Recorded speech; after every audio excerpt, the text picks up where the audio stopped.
Yo, what is going on, guys? Miguel here. So today we're coming at you with a role play video on some door knocking role play. So I'm here today with my assistant Kara. Hi. We're in our office. We just wrapped up our Friday meeting. So yeah, I'm all dressed to go for a run. You can't see, but I'm wearing shorts, so it's just a weird outfit if you're just watching me from a business perspective. So yeah, today, if you guys have been watching this channel enough, we from time to time do live door knocking videos. I don't always have the chance to get them, but that'll probably be our next video is a live door knocking. So you guys essentially see the actual like me being in the trenches, I guess, of actually doing it, right? And a lot of this boils down to what we're going to do in the role play, which are the set questions that I use essentially to like template what I'm doing when I'm talking to people at the door. Now, if you guys never been here before, of course, my name is Miguel. I'm licensed out in Ontario, Canada, and yeah, we're rocking and rolling, right? You can just see all my year-to-date results in the back, and my dog's just staring at me because she wants to go for a run. So yeah, anyways, we're gonna get into the video. So basically, if you guys like actually watch the live demonstrations, you can kind of see how I interact with people and mirror match people. A lot of the time when I'm doing this, I feel like the reason why I get good results at the door is mainly because I treat them as just general conversations, right? Like I'll see someone in their driveway and then they'll be like, hey, what's up, man? Like you got a quick second? And like I'll just approach them like really chill, and we're basically just having conversations, right? So a lot of the time it's just really how you just gotta, your number one focus when doing this is just trying to, instead of just having like, okay, I gotta say this next, I gotta say this next, which a lot of that gets eliminated from knowing these 5 questions, which I'll get into in just a second. But over time, you'll get better at it if you really soften it by just making it kind of like a conversation, right? Like if you, if you guys have something in common, right? Or you see a nice car in the driveway and you're like, oh, that's sweet, like how long have you had that? And you guys are just talking. It's all based up, they're gonna give you their information based off of how well they feel with you, right? And if you can get them to feel good, you're gonna get good results, right? So I'm hoping you guys can hear us okay too, because basically when we're role playing, we're gonna be talking like this. I don't have my microphone here. I felt like having a microphone would be a bit weird, and our setup's a little bit lower than I'd expect, but that's just what we're working with right now. I wanted to make sure you guys could see this in the background. So the 5 questions I have, so basically your pitch is all gonna start from the top, right? Like my pitch can be anything that I really come up with, right? So depending on if I just sold something, right, I'm gonna use a just sold pitch, right? Like, hey, don't wanna take up all your time. We just sold 123 Main Street. We did X amount. I don't know if you've seen the whole, like, that's kind of my main pitch, but I'm not gonna focus too much on the pitch today. You're gonna hear what I say just in general right now. I have a bit of a spring market script.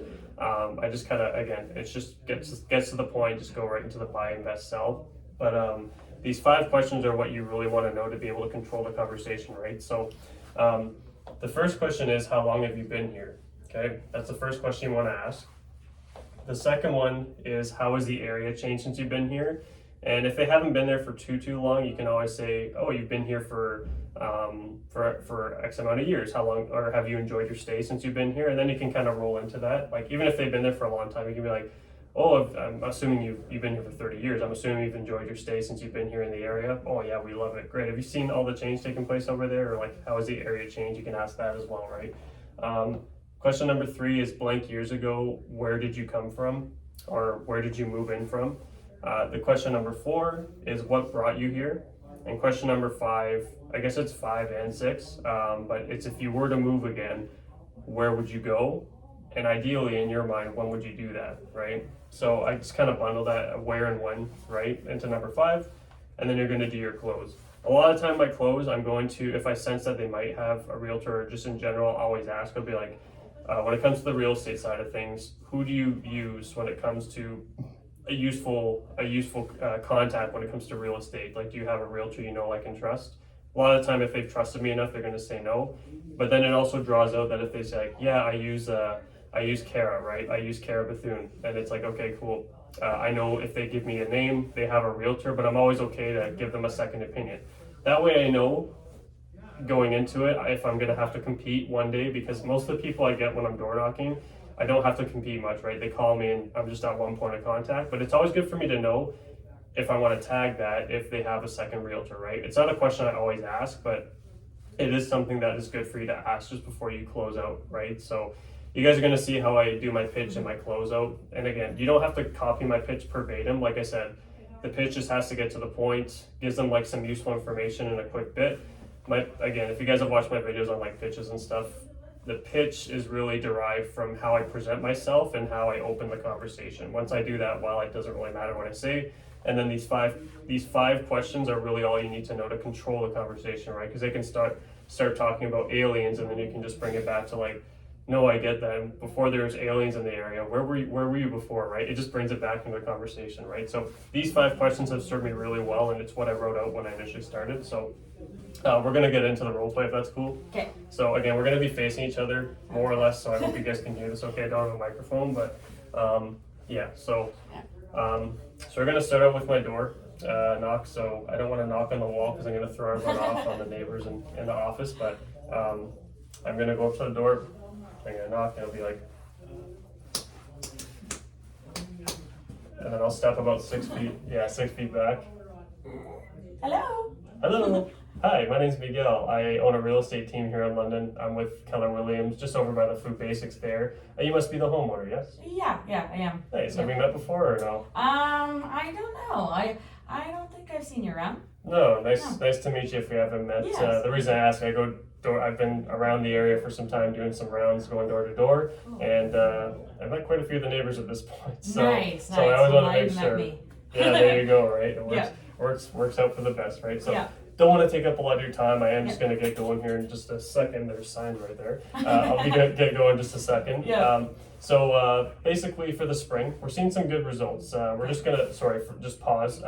She lives in Westmount, which is the area I just door knocking, so I'm going to make it a little bit more to the area, as Westmount in London is doing really well right now. So back onto the script. So for the spring market, Westmount is seeing some really good results right now. Home sales are definitely up, and we're seeing that around the city right now. But just in general, Westmount is one of the better moving neighborhoods in London currently, and sellers and buyers are seeing some pretty good results right now. Regardless, I am just curious, on a personal level, if there's maybe any plans for either buying, investing, or for selling in the near future. Real estate related, of course. Wow. Yeah, I have. We actually have been kind of thinking about it, but we're definitely not ready yet. Like I would say in the next probably like 2 to 3 years. That's probably when we would look to make a move. It is getting kind of like, it's booming over here and it's getting kind of busy. So maybe something more a little rural, just kind of in the country. Okay, got you. So what I'm gathering is, so you're looking about 2 to 3 years, that's your timeline, like that's kind of your game plan, but you're more or less wanting to, your preference is the more quiet side of things versus the busy city life. Am I correct in saying that? Yeah, I got you for sure. Yeah, we're getting older now, so kind of want to slow down a little bit.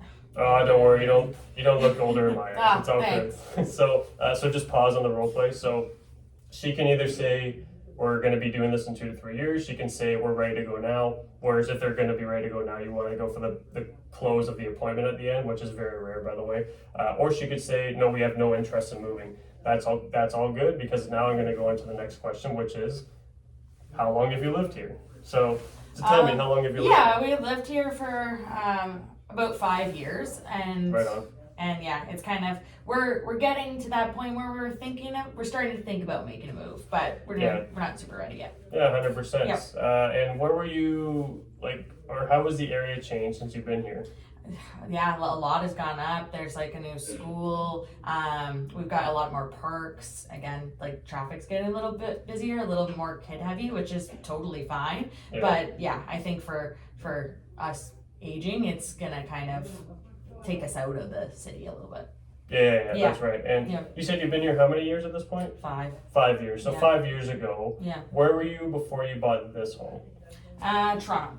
Yeah, we came from Toronto. So again, busy, and then thought that this was kind of going to be more of a calm area. Yeah, I got you. And which it was when we first got here, and then now it's getting a little bit busier as it does in London. So kind of looking more outskirts way. Okay, got you. Yeah, and I feel that, a lot of people I know, I've been here for all my life, I've been in London all my life, and it's changed a lot, right? I mean, you probably see over towards the, just like east of Talbot Village, like just if you go out south, they're building a lot there right now, right? Yeah. You're kind of, the nice thing about where you are is they're not building a lot in and around your area, which is a good value put for the south end, right? Yeah, that's good. But at the same time, if you look at all these other ones, they're building a lot. So from a seller's perspective, it's great, but I understand that throws a lot of people out, right?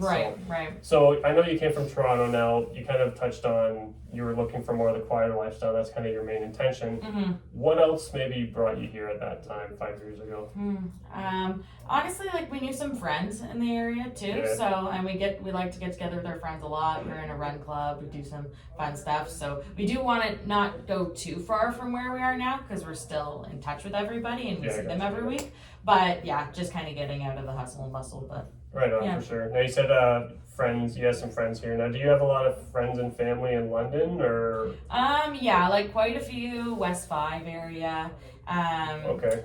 Kind of Kamoka Byron, which is like, kind of an interest for us as well to kind of go that way. Yeah, but yeah, mostly friends, family kind of down by like Ayr, Kitchener kind of way. Gotcha. But yeah, we have cars, so traveling is fine. Traveling is fine for sure.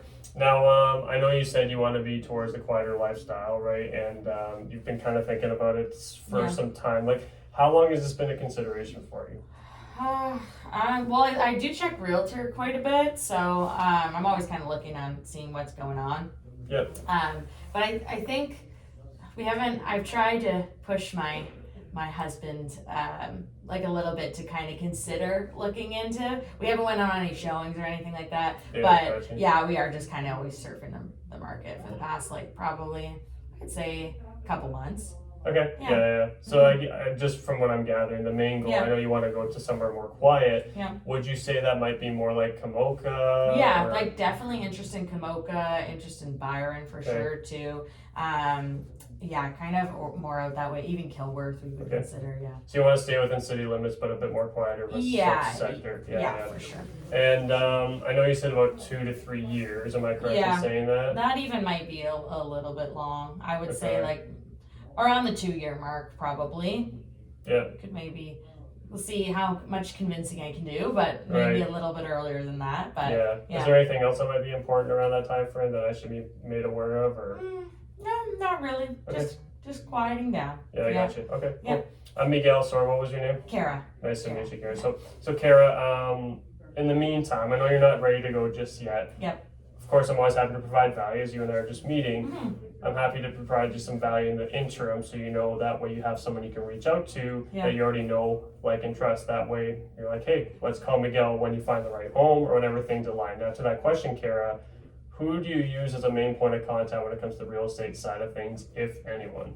Honestly, nobody. I mean, we took our Toronto agent and he helped us a little bit down here. I think he referred us to somebody, and I can't even remember who we used, to be honest. So, Gotcha. Well, I'm happy to be that main point of contact for absolutely. you. What I can do for you, Kara, so this is the way I can keep in touch just for where you're at and just provides you some value, what I feel is best. A lot of people get a monthly neighborhood update just on neighborhood sales, average sold data, stuff like that. And I write a newsletter. So every single Monday I'll write something called Miguel's Monday Market Minute. It's mainly informative around sellers and sometimes buyers, but and from time to time I'll just touch base on some events I'm doing. I do a lot of donations, and I'm sponsored with the Humane Society as well. So I'm always happy animals. So there you go, right? So I'm always happy to provide some value for you that way and how I give back. So happy to keep in touch. Do you mind if we stay in touch over time? Yeah, of course. Yeah, I can get you. I'll give you my phone number, and you can take my email too as well to get your newsletter. So. Are you a 519 or a 519? 519 or 22? Okay, 519. Blah blah blah blah blah blah. Yeah. And your email is. KaraBethune@outlook.com. Okay, cool. Awesome. So I'll just put that in my phone, and here's my card, by the way, so I can give you my business card. Yeah. And any questions before I get going here? No, it's awesome. I appreciate the hustling out there, and it's a nice day, so I'm going to knock on some more doors, and hopefully we'll see you around and get your newsletter. Sounds good. Cool. Okay, so that is the role play. Like I said, regardless, if she were to say we're actually considering, because 2 days ago, I did book an appointment at the door. The only time you're going to book an appointment at the door is if you run into someone who is recently off market, or you just it was just the stars aligned, they were just getting ready to sell. That's the only time you're really going to be able to get someone to move, because you know, a few years you probably could get someone off of the boat because they were probably thinking about it, but then prices, everything was moving so well. In a hotter market, you can get people to move a bit faster if they find the right home and they're just enticed to sell their home for a ridiculous number, right? In these markets, not very common. So again, unless they're like an expired, like recently on the market, or they're like literally the stars align, you just met them at the right time. Those are the only times you're going to really be able to find an appointment. Of course, there you're going to be like, hey, I'm happy to come by and discuss your plans sometime this week. When's available? Instead of going for their information, then you get their information, of course. But even if they say, oh yeah, we're like not looking to sell here, right? Or we're definitely not looking to sell. We're happy here, right? You can always test that too right away with just before you get into the question. Just be like, that's totally fair. It sounds like you're gonna be here forever. Am I correct in saying that? If they're like, oh no, but even if they say yes, you can still go into the questions, because if it's someone you know, like, and trust, or someone you feel like you can have really good conversations, I add those people in my database all the time because they can refer you people, right? So you don't want to just stop the conversation at, oh, we're never gonna move, unless you can tell they're trying to go somewhere, like they're trying to like, they're like, oh yeah, no, sorry, we're not gonna be moving. They shut the door. That's all good. Just go to the next one. But if they're holding their time and you can tell they have some time, like try to get that out of them. Okay. So that's it for this one. I think we stuck it to 15 minutes. It's actually not too bad. So Nice. we'll see you guys in the next one, which will be a live door knocking thing. Okay, peace. All right. See you later. See you.